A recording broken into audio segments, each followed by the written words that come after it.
आमची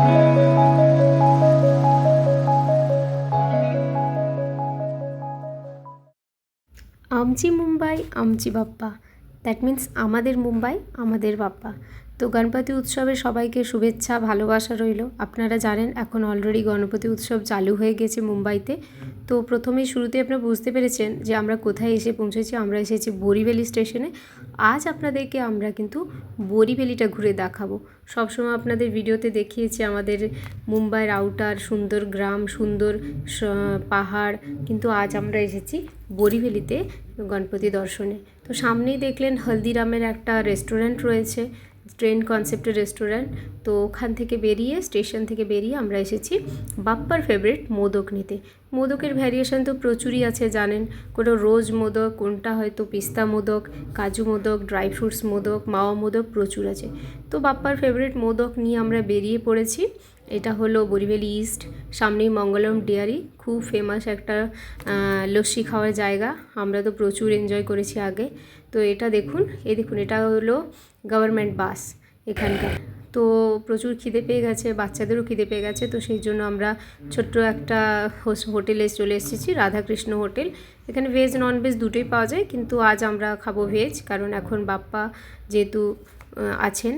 তো সেই জন্য সব তো আপনারা জানেন যে ভেজ থালিটা খুব সুন্দর, সঙ্গে যে পিঙ্ক কালারের যেটা দেখতে পেলেন ওটাকে বলা হয় শোলকারি। ওটা মহারাষ্ট্রের খুব ফেমাস একটা ডিশ। মানে এটা নারকেলের দুধ দিয়ে তৈরি এবং আমাদের শরীরের জন্য খুবই ভালো এবং আমাদের সকলের, আমাদের বাড়ির সবাইয়ের খুব ফেভারিট। তো খাওয়া দাওয়া শেষ, এবার রিক্সা নিয়ে নিয়েছি। আমরা চলে যাব সেখানে যেখান থেকে আমাদেরকে গণপতি বাপ্পা দর্শনের জন্য ইনভিটেশন এসেছিল। তো সেটা অবশ্যই আমাদের পরিচিত। আর দেখুন সামনে যে এই গ্রিনারিটা দেখতে পাচ্ছেন, এটা হলো সঞ্জয় গান্ধী ন্যাশনাল পার্ক। সামনেই গেট ছিল, এগুলো হচ্ছে বাইরের দিকের এরিয়াটা। সঞ্জয় গান্ধী ন্যাশনাল পার্কের সম্বন্ধে হয়তো সবাই জেনে থাকবেন। এটা হলো মুম্বাই, মহারাষ্ট্র পুরোটা জুড়েই প্রায় আছে, অনেকটা এরিয়া। আর এই এরিয়াটা আমাদের খুব পরিচিত এরিয়া, কারণ এটা হচ্ছে শান্তিবন।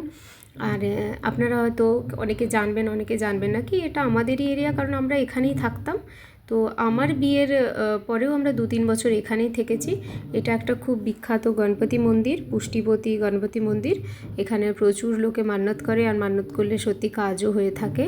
আর যেহেতু আমার শ্বশুরমশাই, শাশুড়ি মা বা আমার হাজব্যান্ড এদের অলরেডি 35-40 বছর এই এরিয়াতে কাটানো, তো প্রত্যেকটা অলিগলি ইনারা সবাই জানেন। এবং আমরা সত্যি খুব মিস করি যে এত দূরে চলে গিয়েছি। কিন্তু আমাদের এখানে বাড়ি আছে, যেটা আমরা অলরেডি ভাড়াতে দিয়ে রেখেছি। তো অলরেডি সাই বাবার মন্দির পেরিয়ে এলাম, এবার অলমোস্ট চলে এসেছি আমাদের ডেস্টিনেশানে। তো আপনারা হয়তো ভাবছেন যে বড় বড় বিল্ডিং শুধু দেখা যাচ্ছে, না, এবার বিল্ডিং ছেড়ে আমরা এগিয়ে যাচ্ছি যে স্লামস বা ঝোপড়পট্টি, যাকে আমরা মানে আমাদের এখানকার ভাষাতে বলি।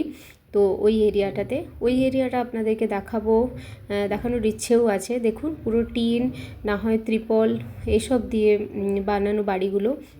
তো এর জন্য কিন্তু ওখানকার মানুষ যে সবাই খারাপ হয় এমনটা নয়, কিন্তু এটা ইকোনমিক্যাল সিস্টেমের জন্য এরকম হয়েছে, যে যার আর্থিক ব্যাপারের ওপর ডিপেন্ড করে। আর এটা হলো দেখুন গোশালা, এখানে গরু, মোষ সব পাওয়া যায়। তবে মুম্বাই কিন্তু মোষটা একটু বেশি আছে, বাফেলো মিল্কটা সবাই বেশি ইউজ করে।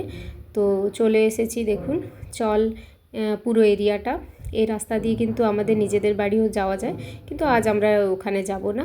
এই দেখুন ভেতরেও ছোট ছোট চল আছে। চল বাড়িটা সম্বন্ধে অনেকে হয়তো কনসেপ্ট আছে, কনসেপ্ট নেই, কিন্তু চল হচ্ছে মুম্বাইয়ের খুব পুরনো একটা কনসেপ্ট। ছোট ছোট বাড়ি, এক একটা বাড়িতে এক একটা ফ্যামিলি থাকে এবং খুব কম জায়গার মধ্যেই অনেকগুলো ফ্যামিলি অ্যাডজাস্ট করা যায়। এই জন্য এই সিস্টেমটা প্রচুর পুরনোভাবে চলে এসেছে। তো এখানে যে দীপেশের বাড়ি এসেছি না, এখান থেকে আমাদের বাড়ি 2 মিনিট হেঁটে গেলেই যাওয়া যায়, কিন্তু আজ যাওয়ার সময় নেই, যেতে পারবো না। কারণ আপনারা জানেন অনেক দূরেই থাকি, তো আমাদের ফিরতে হবে ট্রেনে। তো প্রচণ্ড রাশ থাকে। মুম্বাইয়ের লোকাল মানে জানেনই।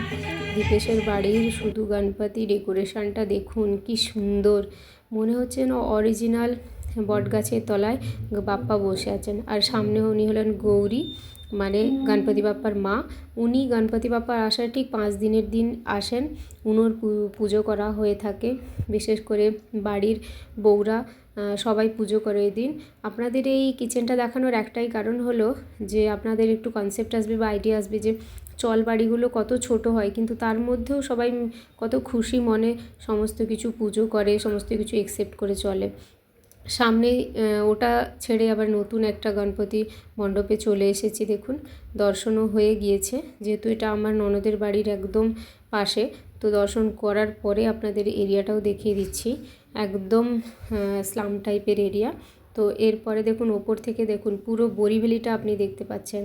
জানি না আপনারা কে কেমনভাবে নিচ্ছেন বা কিছু, কিন্তু আমি চেষ্টা করেছি যাতে আমরা যে এসেছি বরিভ্যালিতে, তো বরিভ্যালিটা আপনাদের ঘুরিয়ে দেখানোর চেষ্টা করছি। সঙ্গে সঙ্গে বাপ্পার দর্শনও হয়ে যাচ্ছে।